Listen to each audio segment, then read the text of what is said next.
Hello everyone, आप सभी का पुनः स्वागत है। आज हम कक्षा 11वीं का विषय हिंदी मासिक टेस्ट अगस्त माह का उसको सॉल्व यहाँ हम करेंगे।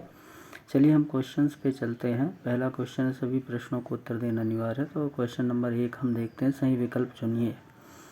तो पहला दिया है, नमक के बोरों में भरी गाड़ियाँ किसकी थीं?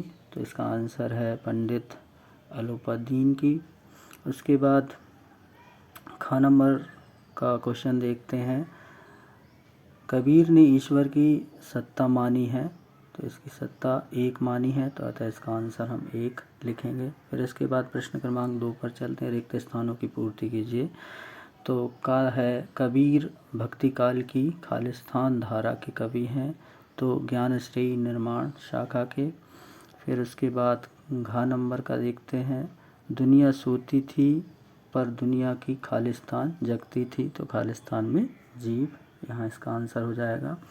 प्रश्न क्रमांक 3, सत्य असत्य लिखिए। तो पहला है का, धर्म ने धन को पैरों तले कुचल डाला, तो ये सत्य है, तो इसको सत्य सही का निशान लगाएंगे। खा देखते हैं, आडंबर रचने वालों को ईश्वर के वास्तविक स्वरूप के दर्शन नहीं होते, तो ये भी सही है, इसमें भी हम सही का निशान लगाएंगे।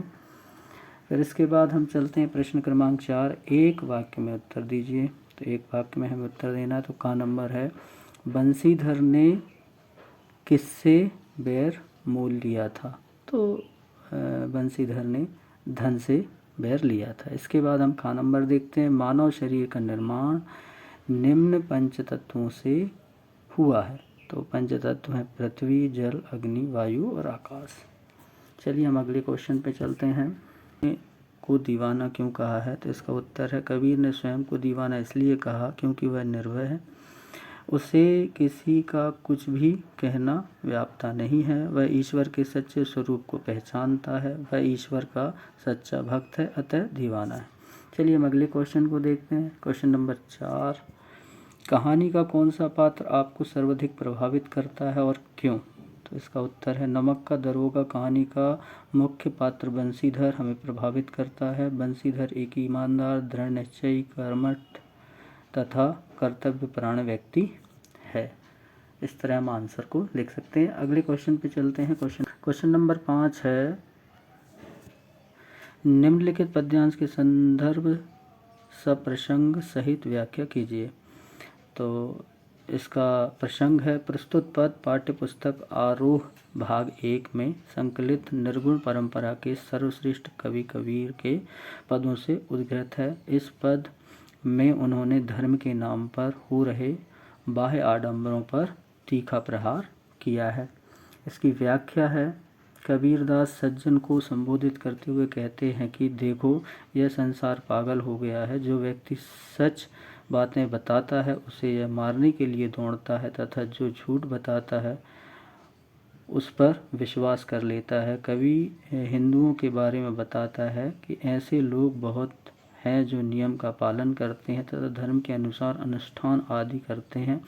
ये प्रातः उठकर स्नान करते हैं, ये अपनी आत्मा को मारकर पत्थरों को पूजते हैं, ये आत्मचिंतन नहीं करते, इन्हें अपने ज्ञान पर घमंड है, परंतु उन्होंने कुछ भी ज्ञान प्राप्त नहीं किया है।